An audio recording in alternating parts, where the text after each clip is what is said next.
So this next panel, Michelle Circa, Tax and Budget Program Director, U.S. Public Interest Research Group, will be moderating, joined by Frank Kostal.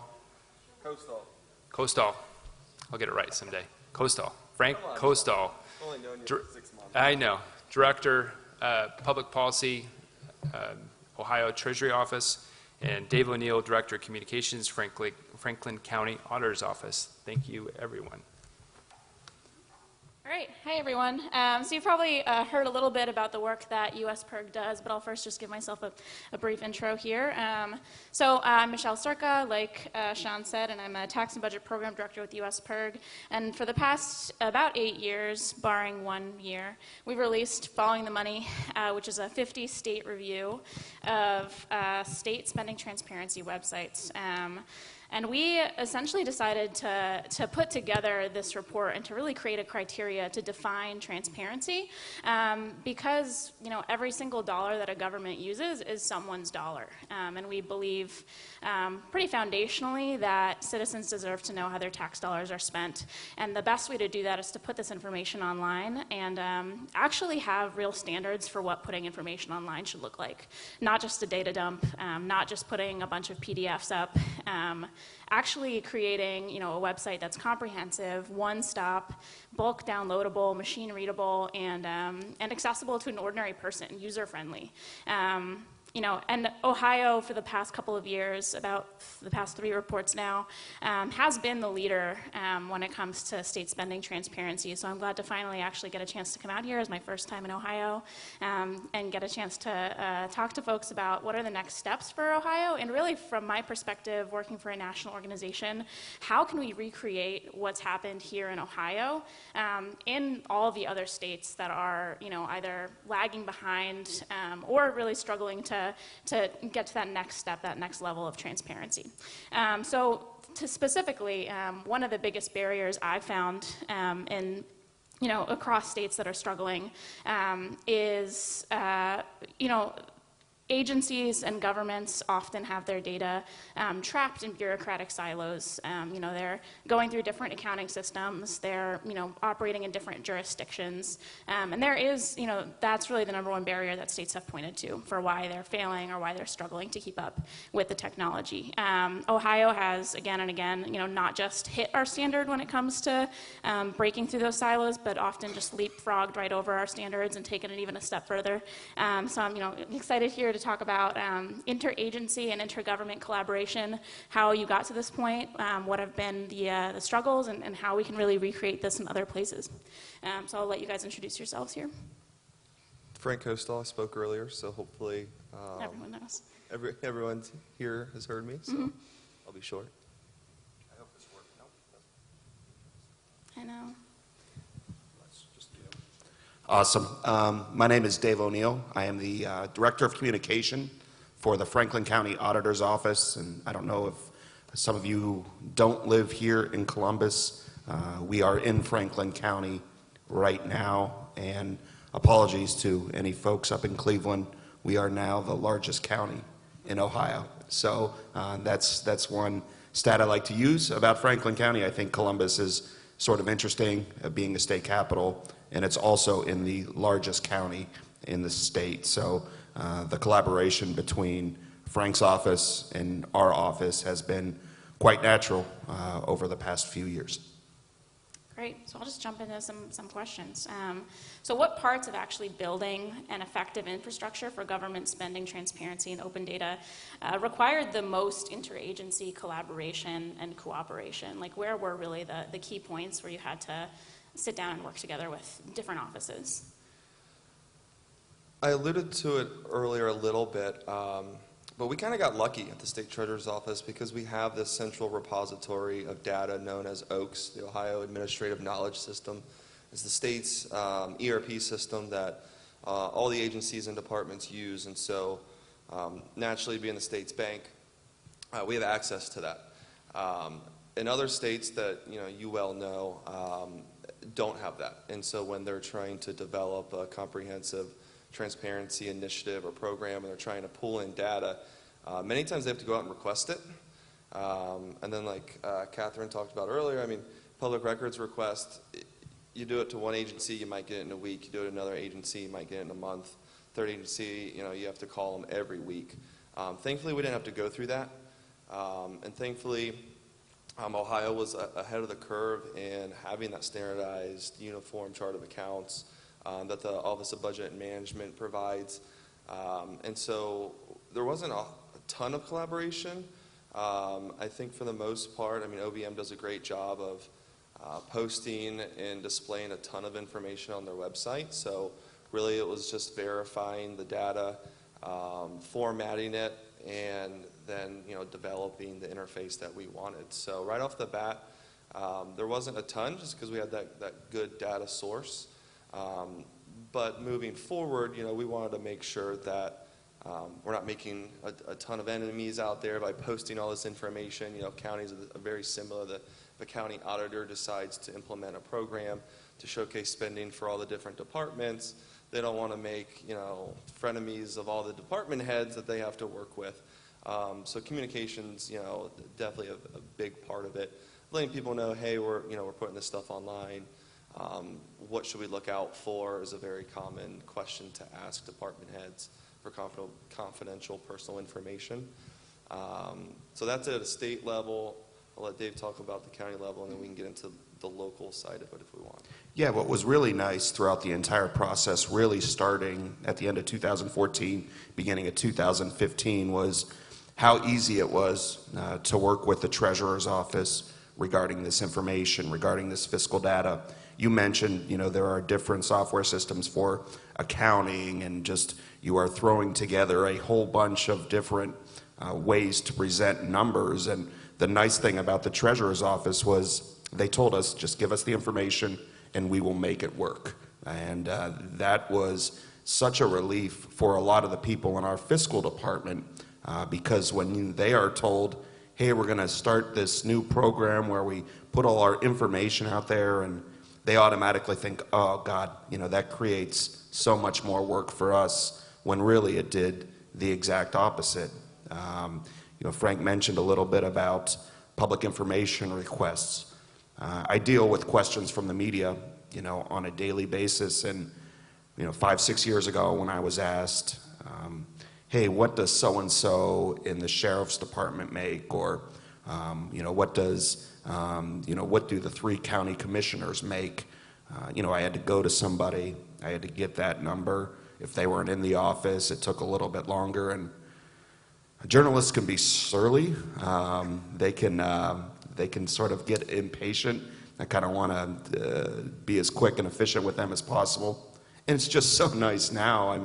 I can't believe there was ever a point when we didn't have it to be able to just point them to a website and say, all that information is there. Now, that's not going to stop them from asking questions. They're going to ask more. But at least having it there has made my job a lot easier. Obviously the Treasurer's Office has really put a lot of work in to make this as easy as possible for every state, every local government that's put its information online. But have there been any pain points when it comes to actually collaborating on open data, either between agencies or between state and local governments? And how did you sort of overcome any of those pain points? Yeah, I think, most notably when it comes to government information, in this day of age, we expect everything to be online, and most of it is, but it's not in the format we want, right? I've combed through I don't know how many CAFRs and budget documents to look for the information that we need. Thankfully, that hasn't really happened across the state, but for local governments, definitely. I've seen probably definitely more often than I'd like to, but we got into the local government structures a little bit. But local politics and the collaboration that I've seen in some communities across Ohio, my jaw just drops. Let's take counties, for example. Independently elected county commissioners, auditors, and treasurers. When an auditor wants to do this, it's great. He's empowered, he has the legal authority to do it. Usually he wants to play nice with everyone. He'll go talk with the commissioners, talk about it and try to get a consensus. That's great. That's the best way forward. The worst way forward is when an auditor wants to do it and then everyone else doesn't want them to do it. Then it makes it, there's quite a bit of friction there. I've seen that a lot at the city level. Some cities have an independently elected auditor. Others have a finance director that's hired by the mayor's office. Usually when you find a city that has a finance director and they sign up because they want to do it, they talk with the mayor. Justin talked a little bit about his process through Marysville. But there's been probably a half a dozen cities where the mayor and the council want to do it. The city auditor does not want to do it. I've actually been explicitly told by one city auditor that it wasn't council's information to give out, it was his information to give out, and he wasn't going to give it up. I told him that was his decision, but it not necessarily was his information to give out, it was the people's information. We're talking about publicly accessible records, and so it took about a 2-year fight with him, but finally he actually went out and paid money to have a transparency portal, not knowing that he already made the records that we needed for the checkbook site publicly available. So then council and the mayor said, well, can we still have a checkbook site with the information he just posted? And I said, sure. So I grabbed the data, we built him a checkbook site, and now they have 2 sites. So there, thankfully in Ohio there hasn't been that friction, but in the local governments, I see it all too often. Yeah, we were fortunate in Franklin County because we had an opportunity, or not an opportunity, a potential scenario where, you have 3 elected Democrats who are commissioners. We have a Republican county auditor, and that could have created some problems. But we really didn't have any. We were one of the first really adapters to this open checkbook, back in 15. And it's just proven to be a really nice layer of information for both the public and the media, and also just folks that work in county government. I think we're at a point right now where years ago, or not years ago, but just a few years ago, using a word like transparency was a buzzword that elected officials like to use a lot, thinking that they were somehow being different than other elected officials. I'm more transparent. Well, now there's almost an expectation that everybody is going to have that same level of extreme transparency, and that's really what Ohio Checkbook has brought to the state of Ohio, and most especially to Franklin County. Now, I'm not sure how many people are actually using it on a daily basis, but there are enough that, when we are out in public and when we're doing speaking engagements or have a booth at some event, people do come up to us and say, that thing that you guys have online, they may not know the name of it, they may not know how to use it correctly or very well, but they appreciate knowing that information is out there and so ridiculously easy to use. Yeah, I think probably one of the coolest things really about how Ohio has facilitated adding local governments to the checkbook is that no matter which city or township or county you live in, you have an opportunity to access comprehensive spending data and really access it sort of in the same format, in the same infrastructure, so that if you move from one place to another, you can still know how to use that tool and still know how your tax dollars are spent, which is, I think, pretty unique, frankly, for a state. So when it comes to actually, collaborating, and not just in putting together the websites, but also in, continuing to sort of advertise them out to the world, out to citizens, teach them how to actually use the tool. What are the sort of technologies and systems that you've relied on to actually facilitate that collaboration? Well, marketing Ohio Checkbook, thankfully it was pretty easy at first. Newspapers love it. Investigative journalists, think tanks, a lot of people have been wanting access to the data. So once we launched it, it was great. But we have a really strong team at the Treasurer's Office. Ohio's a big state. I met Lee from Florida. I used to work in Florida quite a bit. It's a huge state, 8 hours kind of top to bottom. Same with Ohio. I mean, we have to travel 2-3 hours sometimes to get out to communities and just show them, hey, this is what transparency is. Like Dave said, it can be scary at first, but really we want to make sure we go out, give the local governments the facts about it. And I would say there's a very high success rate when we go out in person and demonstrate a website and how it works, that they usually sign up. It's the ones that they still haven't seen a demo, or maybe they saw a demo 2 years ago. It's come a long way in 2 years. I keep saying it, but 1,000 websites. So you're not the first anymore. Don't be the last is kind of the mantra right now. So really, we're just going out on a daily basis, and we just have to do in-person communications and talk with folks to convince them that, hey, transparency doesn't hurt. You don't have to be scared about it. And we made it really easy. Yeah, it's been something. It's made my job a lot easier. It's allowed me to be more efficient in the time that I spent at work.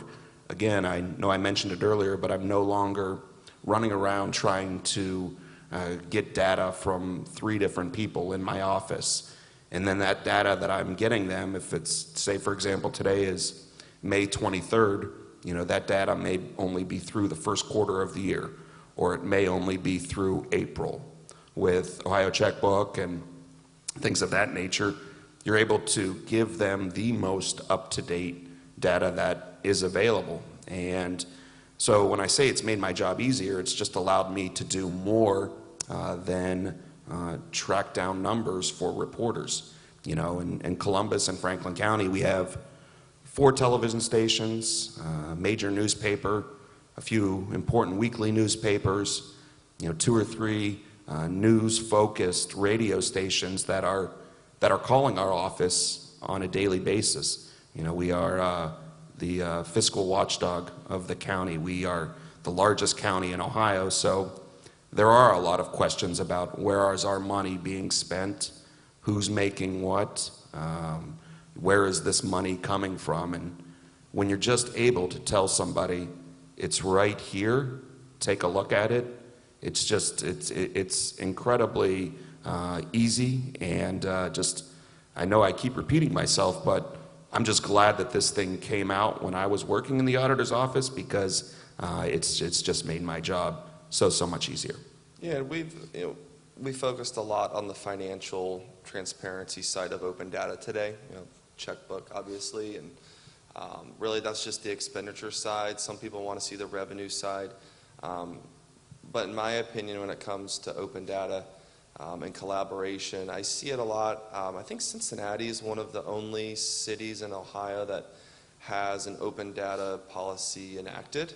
I'm not sure if Sunlight helped with that, but I know they do. And cities and governments really do benefit from this. On the business side of it, if it's buildings and permits, if it's real estate dealings. Representative Duffy talked a little bit about financial disclosure. That's something we see in our office. Our office has a program called OMAP. It's the Ohio Market Access Program, but it's essentially small local governments who don't necessarily have a credit rating, who need to issue some debt and sell some bonds. They can actually piggyback on the state's credit rating by going through this OMAP. But one of the stipulations is a high level of financial disclosure. And if you don't have a website, if you're not putting out, if you don't do a CAF, or if all you have is a budget, you're probably not, I can't say you're not going to get approved, but less likely, it's not very good disclosure. So there's some real world benefits to having these open data principles and practices. And I know Franklin County does a great job, not only the auditor's office, the commissioners have their side. So it's not always siloed in just one office holder's agency or department.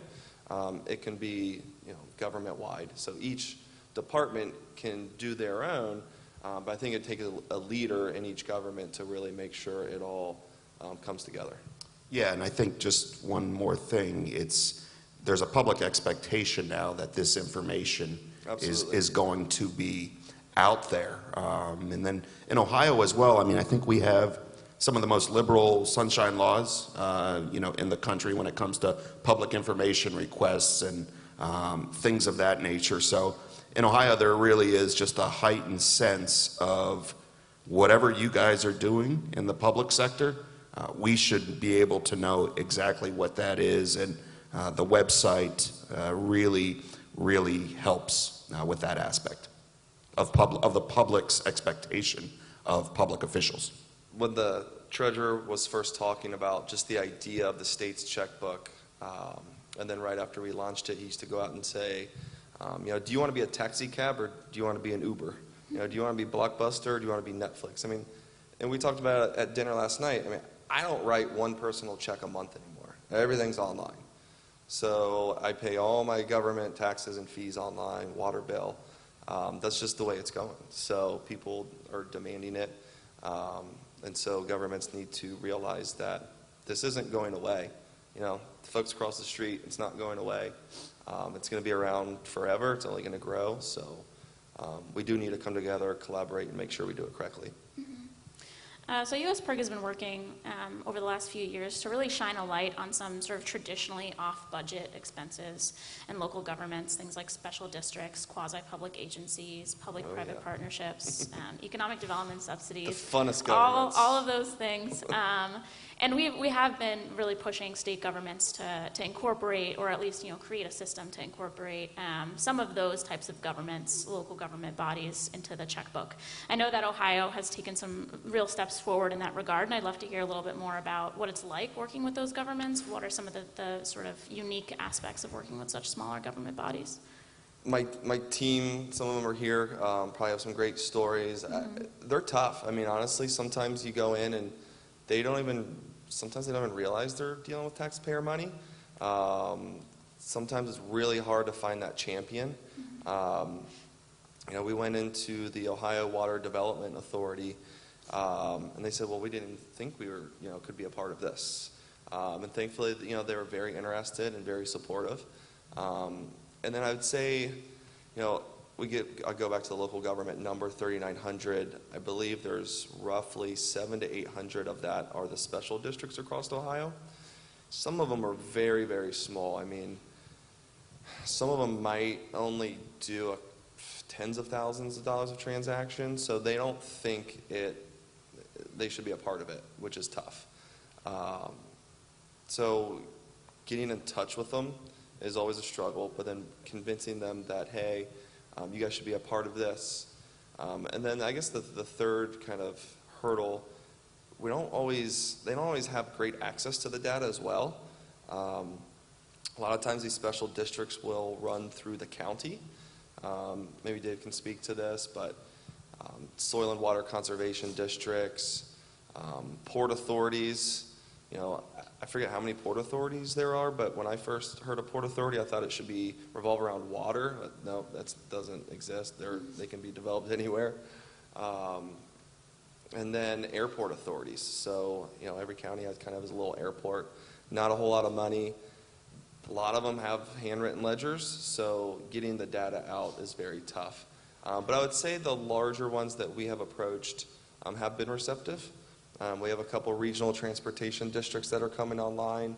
I've been working with the Southwest Ohio Regional Transit Authority, SORTA, which is the Cincy area, for the last year and a half or so to try to get their site the way they want it.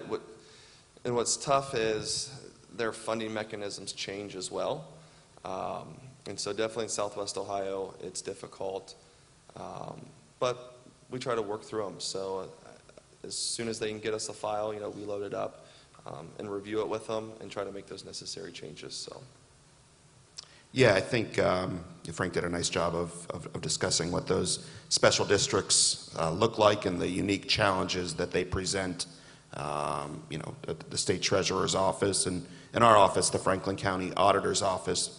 What's interesting, just through this entire process and when we went live with Ohio Checkbook in, I believe, September of 2015, has just been the public's appetite for more and more information regarding our office. They're not quite special districts, but one of the things that has really dominated the news cycle, over the past year or two here in Franklin County is the real estate market. We are in a ridiculously hot real estate market right now. Homes are selling in a matter of hours. Sometimes people aren't even putting their homes on the market. And where I'm getting with that is, a lot of people are now more than ever interested in things like tax abatements and where is this money going, and TIFs. And they're calling our office and saying, where can I get more information on this type of stuff? And, where that really comes from is, again, over the past 5 to 10 years, there's just been more and more information about everything online. So, we don't have anything like that where people can break down where, tax abatements are or whatever, but we're getting to that point. We're getting to a point where whatever you think somebody in the public may ask you, be proactive. Like I said, I'm really attending this with an eye towards how can we recreate what Ohio has done in other states? How can we continue to push this race to the top? So I would love to hear any sort of words of wisdom, tips, pro tips for implementing a really comprehensive statewide and local government transparency web portal. Well, in my humble opinion, and this is just my opinion, not necessarily speaking for the treasurer, I've talked about how we've got the good data to come in. Back in 2013-14, there wasn't a commercial product available that fitted our needs. That's why we developed it in-house and developed it the way we did. No one had that search feature. Some of the platforms have really come a long way. And we've really embraced kind of being the leader of it the last few years. And we've gotten a lot of calls from states and local governments of, hey, how can we recreate this? And hey, it's pretty tough, but now there's some other options out there. I'd say most notably, ranked #1 along with us this year was West Virginia. A few years ago, they had a candidate running for state auditor who ran on a transparency platform. He got elected. He went out and got a commercial product, OpenGov, got something built and launched pretty quickly. And then, hey, here we are. They're ranked, first with us. They hit all the marks, and that's a great story. On the other side of that spectrum, the state of Louisiana is going through a similar struggle right now. They have a pretty good website already called The Track, but it's 10 years old. It's a little harder to use, but it hits most of the marks. But they want to go through a large upgrade and really revamp their whole transparency portal. However, their state agencies aren't on the same ERP system. It's a very fragmented government, and so they have a very hard time coming up with a solution for that. We were down there, we presented at a conference, here's how we did it, and it was great. I mean, we had local governments call into our office of, how do we implement this for our little parish down in Louisiana, and that's pretty cool. But really, I mean, it's gotten easier, I think, especially with a lot of the accounting softwares that are out there now. They're offering solutions. So Justin Navi said, his software provider has it, so you're seeing more people have solutions. I think Socrata had some upgrades this year to get it, up to par. It was a bit of an older system, so you're starting to see a lot of advancements in the platforms, and so I think it's easier now than ever for governments to really institute these programs and initiatives. Yeah, I think what was also cool about this is a lot of people don't know exactly what county government does. They may see that Lots of governments. Exactly. But for example, they may see Franklin County Auditor and they may know who Clarence Mingo is, but as for what he does, it's not a glamour office. We're not creating any policy. It's an administrative office. We follow the Ohio Revised Code and do some things. And there are some areas where we can be a little more progressive, a little more forward-thinking with technology. And I think we certainly are. But what Ohio Checkbook and our own interoffice citizens transparency has really done is just made people more aware of what we do.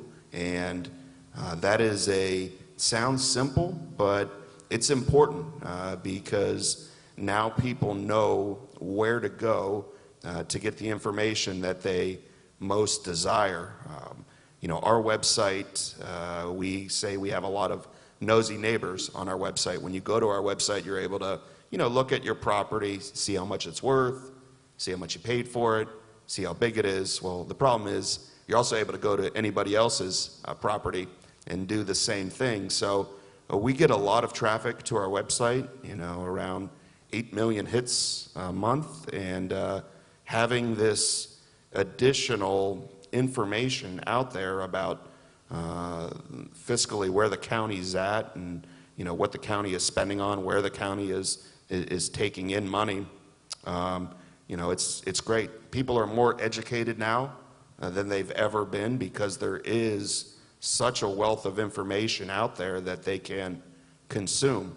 And really, and what Frank was saying was, do you want to be a taxi or do you want to be an Uber? And most people expect the Uber right now, and when they go to a county website and they see that it doesn't have the information that a Franklin County has or a Hamilton County has, it doesn't seem right to them. It's almost, you can compare things so easily nowadays. So I think we're in a time when if you don't have that information on your website, you truly are going to be left behind. Yeah, and I'll just close with, the solutions are out there, but it takes a leader. And so in every government, if it's a state or if it's a city, it takes someone who's willing to put the time and effort into doing this. And so you'll see in your guys' own communities if you have those leaders. So thankfully here in Ohio, and my boss was one of them, we've been able to allocate time and resources and manpower to do this because, like I said, free, voluntary, easy to use, but it still takes manpower to get out there and get the data and actually build the site and then launch it. So. Great. I'm going to open up to any questions, and I'm also happy to answer any questions about US PIRG's report. Definitely read the report if you haven't looked at it. It's cool. I mean, they go through the whole reporting criteria. There's some really good use cases in there. I can't remember if I read it in the report or if it was a news story, but it was like South Dakota's state auditor who they don't even have a website, and he said it was going to cost them like millions of dollars and like 10 years to do. Yeah. Which is just wild, yeah. crazy. Who told him that? Yeah. There's also, I will put another plug in for the report, which is that we this year did actually a set of focus groups to test the user friendliness of these websites. So not just, we basically took the websites for a test drive, but before we've just had them in the lot and we're checking boxes. This time we actually took them out there to see how they actually operate, and it was pretty enlightening. Ohio continues to lead the way in that regard, but a lot of states that checked all the boxes really fell behind when it came to like that, if your grandma can use it at the kitchen table test. Most grandmas will not be able to use them. Go ahead. Dave, question for you. Put on your communications hat for a minute. So obviously Franklin County, like you said, biggest county, well-known county. What are some ways that smaller local governments can use their own resources locally that you can see, maybe to market what they're doing, not just Ohio checkbook-wise, but financially, like you're saying, public record reports that they're putting out there, things like that. Do you have some suggestions or strategies maybe for people watching at home? Yeah, I mean, I think what is nice and what we have done with it is just present information that we think that media or the public would be curious to know about. So there are all kinds of charts and graphs you can gather from or generate from that fiscal information. So when you're able to put that out, or you're able to do sort of hey, this is what spending has been like over the past 5 years, and where did we generate this report from? Well, we generated it from Ohio Checkbook, or we generated it from Citizen Transparency. So putting information out there that you already have, that people are curious to know about, it's super helpful, because then the general public especially is able to say, oh, wow, look at that. I'm also curious about X, Y, or Z, and they're able to go to the website and generate that type of report for themselves. Or two, it just creates more constituent, public office interaction. Or they can call your office. They've called our office, and we're able to walk them through, how to search for and how to get the information that they want. Any other questions out there? Michelle, I had a question really quick. Sorry. Yeah. A little crowded. I was just curious to understand something very specific from your perspective that makes a government not transparent. So we've been talking a lot about there's this end of it that the information is very accessible, that it's easy to read and digest, and that a grandma at their kitchen table could make heads and tails of it. But what about the other end of the spectrum? What makes a government fall very short in your rankings of being transparent? Yeah, well, I think we've sort of separated out our criteria into a couple of different subsections. So comprehensive, does it have not just expenditures and procurement, but does it also have information about economic development subsidies, quasi-public agencies, special districts, tax expenditures, all those sort of sometimes off-budget expenses, or that aren't, considered expenditures in some terms. And then again, that sort of user friendliness. Can you search it? Can you download it? Can you plug it into your Excel spreadsheet and actually use it? That's a whole other sub-criteria. And then another one that we have sort of repeatedly, states have struggled with, is making it one stop. So having your transparency portal be a one-stop shop, all information available from one website, so that you don't need to know, the details of the bureaucratic structure to be able to find the information that you're looking for. You can find, the tax expenditure data right from the same website as you find your contracts and procurement data. And a lot of states, looking at the ones that have failed in our report, California consistently struggles with that sort of bureaucratic fragmentation. All their data is spread across 100 different websites.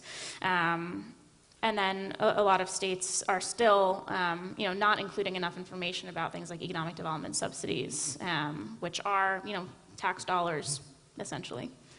That's really helpful to know and understand, because when I'm out advocating for transparency at the local government level through the treasurer's office, there's this idea that if it's available and people can ask for it, that satisfies the idea of what it means to be transparent.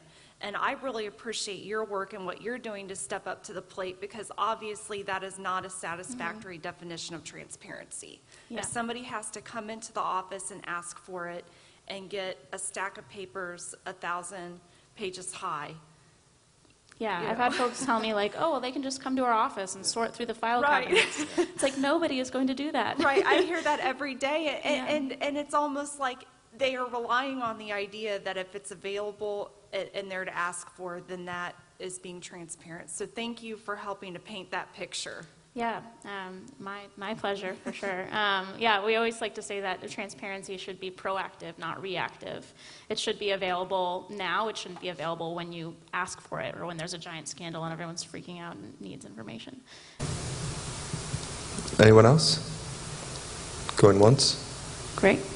Sean? Yes, sir. Thank you to our panel. That was great. Thank you very much.